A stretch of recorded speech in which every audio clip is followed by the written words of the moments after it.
Ontem, 9 de março de 2026, aconteceu algo que só vai se repetir uma vez na história do Bitcoin. O Bitcoin de número 20 milhão foi minerado. Isso significa que 95% de todos os Bitcoins que vão existir já estão em circulação. Só resta 1 milhão. E esse número vai levar 114 anos para ser completamente minerado. Mas o que esse marco realmente muda para você que está assistindo? Será que o Bitcoin ficou mais escasso do que parece? E o que os dados on-chain dizem sobre quem está acumulando agora enquanto o mercado ainda está com medo? É exatamente isso que você vai entender nesse vídeo. Fica até o final, porque no meio do vídeo eu vou te mostrar um dado que a maioria das pessoas ignora e que muda completamente a equação da escassez do Bitcoin. Vamos começar pelo fato. No bloco 939.999, minerado pela Pool Foundry USA, o Bitcoin atingiu a marca de 20 milhões de unidades em circulação. Foram 17 anos, 2 meses e 1 semana desde o bloco Gênesis de janeiro de 2009 para chegar até aqui. Agora presta atenção nesse contraste porque ele é essencial para você entender a magnitude do que acabou de acontecer. Os primeiros 10 milhões de Bitcoins foram minerados em cerca de 4 anos,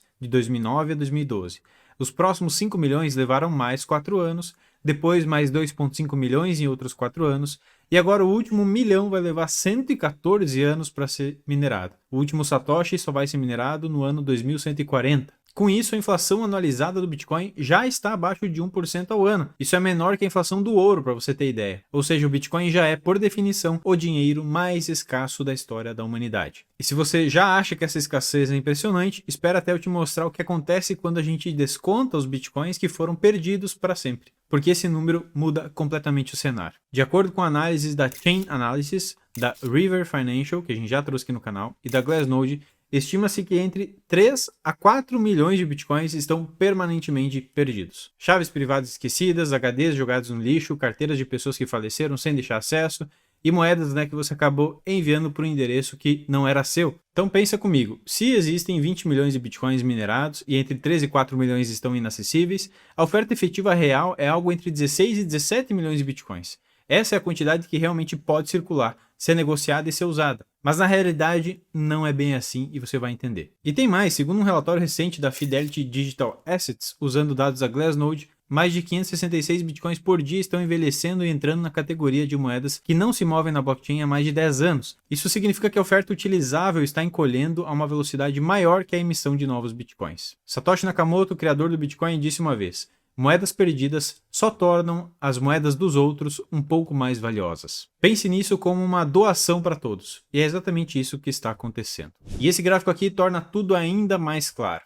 A linha laranja mostra a oferta ilíquida de bitcoins, ou seja, a quantidade de bitcoins que você não vê se movendo há muito tempo. E o que você vê é impressionante, são cerca de 13,5 milhões de bitcoins parados. Isso representa mais de 65% de tudo que já foi minerado. E agora, mesmo depois de uma queda de mais de 50% desde a máxima, mesmo com medo no nível mais alto da história, essa oferta ilíquida mal se mexeu. Caiu um pouco sim, só que isso ainda está acima da média histórica, que é de cerca de 13,2 milhões. E o que isso diz para nós? Que a maior parte dos detentores do Bitcoin simplesmente não vende. Isso é o comportamento clássico de quem entendeu o que tem na mão. É convicção muito longe de ser especulação. Quando a oferta ilíquida se mantém alta durante correções agressivas, historicamente isso antecede movimentos fortes de preço para cima também. Então, quando a gente fala que existem 20 milhões de bitcoins, na prática, o número que importa para oferta e demanda é muito menor, porque 4 milhões estão perdidos e 13 milhões não se mexem há muito tempo. Ou seja, a oferta de bitcoins hoje é muito menor do que os 20 milhões já minerados. É cerca de apenas 3 milhões. Se você está entendendo a profundidade dessa mudança, deixa o like aqui nesse vídeo para mais pessoas terem acesso a esse tipo de análise. E se inscreve no canal para acompanhar tudo o que está acontecendo com o Bitcoin com dados reais. Agora vamos para os dados on-chain e é aqui que a história fica ainda mais interessante. Primeiro, o saldo total de Bitcoin nas exchanges. Olha só esse gráfico. A linha roxa mostra o saldo total nas corretoras. E o que a gente vê é uma queda contínua. As corretoras chegaram a ter mais de 3,4 milhões de bitcoins lá em 2022 e 2023, e hoje esse saldo caiu para perto de 3 milhões e continua em tendência de baixa. O que isso significa? Que as pessoas estão tirando o Bitcoin das corretoras, estão movendo para carteiras próprias, para custódia pessoal. Quando você tira o Bitcoin de uma exchange, você está dizendo mais ou menos assim: eu não pretendo vender. Isso reduz a oferta disponível para negociação e cria as condições ideais cada vez mais perto de um choque de oferta. Voltando mais para o curto prazo agora, esse gráfico mostra a diferença entre envios e retiradas diárias das corretoras. As barras vermelhas indicam que tem mais bitcoins saindo das exchanges do que entrando. E repara nas últimas semanas, quando nós começamos a ver uma recuperação no preço do Bitcoin. A predominância é de saídas. E aqui vai um dado complementar que reforça isso. Dados da CryptoQuant mostram que entre 19 de dezembro de 2025 e 1º de janeiro de 2026, ou seja, pouco mais de 10 dias, as saídas líquidas das exchanges saltaram de 16 mil bitcoins para 38 mil, um aumento de 132%. E as baleias também não ficaram paradas. Em fevereiro de 2026, carteiras com 1.000 a 100 mil bitcoins acumularam mais de 70 mil bitcoins, cerca de 4,6 bilhões de dólares. Isso aconteceu exatamente quando o índice de medo e ganância bateu 5, o menor nível da história, pior até mesmo do que o colapso da FTX. Ou seja, enquanto o mercado inteiro gritava pânico, corram para as montanhas, os maiores detentores de Bitcoin estavam comprando agressivamente. E já eu vou te mostrar o que os governos estão fazendo enquanto a maioria das pessoas continua com medo e incerteza. E antes de continuar, eu quero te lembrar que a Target oferece inteligência de mercado toda semana para quem é assinante do Professional. Toda essa análise que você está vendo aqui, esses indicadores on-chain, dados de fluxo de exchanges, movimentação de baleias, timing de alocação, isso tudo faz parte do que a gente entrega para o nosso assinante toda semana. Se você quer parar de depender da opinião e começar a investir com dados, o link está aqui na descrição. Amanhã, quarta-feira, já sai a atualização fresquinhas para os assinantes. Agora voltando para os dados, olha só esse gráfico de endereços de acumulação. A linha roxa mostra o número de endereços que só recebem Bitcoin e nunca vendem. E o que a gente vê é que entre 22 e 24, esse número disparou. Saiu da faixa de 400 mil para mais de 800 mil endereços. Agora, recentemente, houve uma pequena correção nesse número, mas permanece muito acima da média histórica, que é de 500 mil. E isso aqui é um sinal estrutural, não é um indicador de euforia de curto prazo, é uma evidência de que mais entidades estão adotando essa estratégia de acúmulo sistemático. Elas estão comprando e não estão vendendo. Agora vamos falar de governos, porque esse é talvez o sinal mais forte que o Bitcoin está mudando de categoria enquanto ativo. Começando por El Salvador, um dos players mais conhecidos. Olha só esse gráfico do saldo do governo do El Salvador.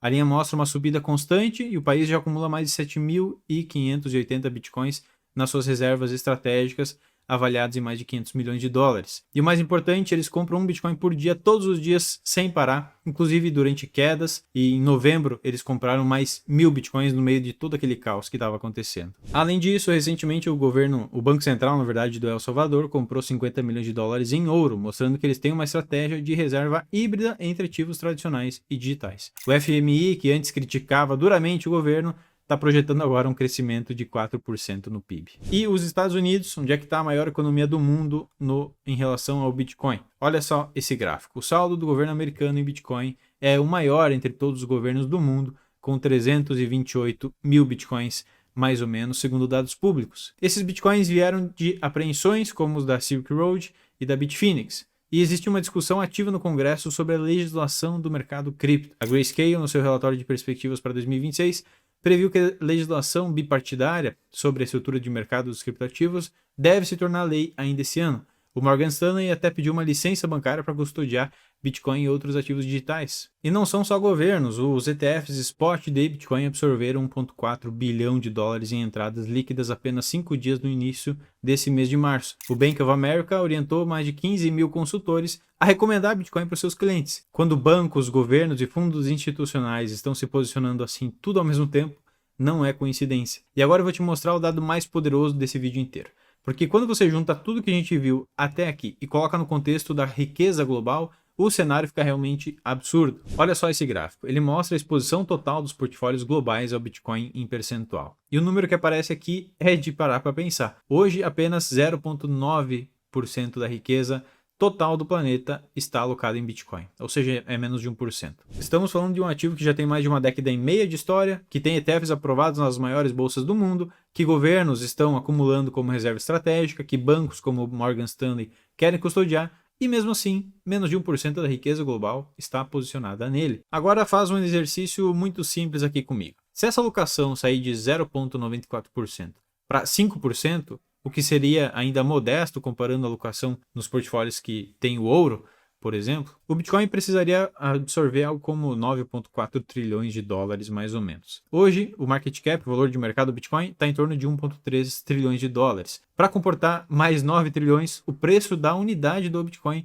seria de aproximadamente 470 mil dólares. E se a gente descontar então, né, os 3 a 4 milhões de bitcoins que estão perdidos para sempre, considerando a oferta efetiva de bitcoins, esse número sobe para algo em torno de 570 mil dólares por bitcoin. Eu não estou fazendo uma previsão de preço, eu estou fazendo uma matemática básica de oferta e demanda. Se a demanda institucional continuar crescendo no ritmo que a gente está vendo e a oferta de longo prazo continuar contraindo, como todos os indicadores mostram, a questão não é se o Bitcoin vai valorizar, a questão é quando. E com menos de 1% da riqueza global alocada hoje, a margem de crescimento ainda é muito grande. E nós sabemos, né, tem instituições como o Bank of America que já recomendam 4% de exposição a Bitcoin nos portfólios. Isso tende a crescer cada vez mais conforme o mercado vai amadurecendo, a regulação vai crescendo e as instituições aprendem a navegar nesse ecossistema. Então, de um lado, você tem a oferta mais apertada da história, 20 milhões minerados, de entre 13 e 4 milhões perdidos para sempre, 13 milhões de oferta ilíquida e mais de 800 mil endereços que só acumulam e nunca vendem. Do outro lado, você tem uma demanda crescente, ETFs absorvendo bilhões por semana, baleias comprando na baixa de forma agressiva, governos como El Salvador comprando todo dia. Estados Unidos com o maior estoque soberano do mundo, legislação avançando para integrar o Bitcoin ao sistema financeiro tradicional e mesmo assim, menos de 1% da riqueza global está no Bitcoin. Isso é o que a gente chama de choque de oferta em potencial. Quando a oferta disponível diminui e a demanda aumenta, a consequência matemática é uma só: pressão de preço para cima. Essa é uma mecânica de mercado básica e não é teorias, não é riscos mirabolantes no gráfico, não é astrologia do mercado financeiro. E o mais importante, diferente do ouro, que pode ser minerado em maior quantidade se o preço subir, o Bitcoin é imune a isso. Se o preço do ouro sobe, há um incentivo para que mineradores investam mais, aumentem equipamento e, por consequência, minerem mais ouro, que vai ser vendido no mercado, fazendo a oferta aumentar, travando a subida do preço. Mas no Bitcoin isso não é possível. Hoje você minera 3,125 Bitcoins a cada 10 minutos. Ponto final. E a cada 4 anos esse número cai pela metade. Essa é uma diferença fundamental. O Bitcoin é o único ativo do mundo cuja oferta não responde ao preço. E quando unimos isso à escassez programática, à emissão previsível e ao design descentralizado, a gente percebe que o Bitcoin é superior a qualquer outra forma de dinheiro que já existiu. A Grayscale escreveu no seu relatório de 2026: a perspectiva para as moedas fiduciárias é cada vez mais incerta. Em contraste, podemos ter alta confiança de que o 20º milionésimo Bitcoin será minerado em março de 2026. Sistemas monetários digitais como o Bitcoin, que oferecem oferta transparente, programática e finalmente escassa, terão demanda crescente. Então, o que isso muda para você? Muda simplesmente a urgência. A cada dia que passa, tem menos Bitcoin disponível. Cada halving torna a nova emissão mais lenta. Cada baleia que acumula remove mais moedas de circulação. Cada governo que entra no jogo compete com você pela mesma oferta limitada. E nesse momento, com menos de 1% da riqueza global exposta ao Bitcoin, a porta ainda está aberta. O Bitcoin é matemática pura, e a matemática diz que a janela de acumulação aos preços atuais não vai durar para sempre. E isso é tanto verdade quanto 1 mais 1 é 2. Se você quer entender como posicionar o seu patrimônio nesse cenário com uma abordagem conservadora e de médio prazo, sem especulação, com autocustódia e com inteligência proprietária de alocação, o link da Target está aqui na descrição. A gente não promete retorno, a gente entrega e desenvolve dados para te ajudar a tomar a melhor decisão possível. E se esse vídeo fez sentido para você, compartilhe com alguém que ainda não entendeu o que está acontecendo no Bitcoin. E se inscreve no canal porque a gente traz esse tipo de análise toda semana por aqui. Na descrição você também encontra uma análise de carteira para você ver se a sua carteira está balanceada e o grupo gratuito do nosso WhatsApp. Obrigado pela sua companhia e até o próximo vídeo. Tchau, tchau.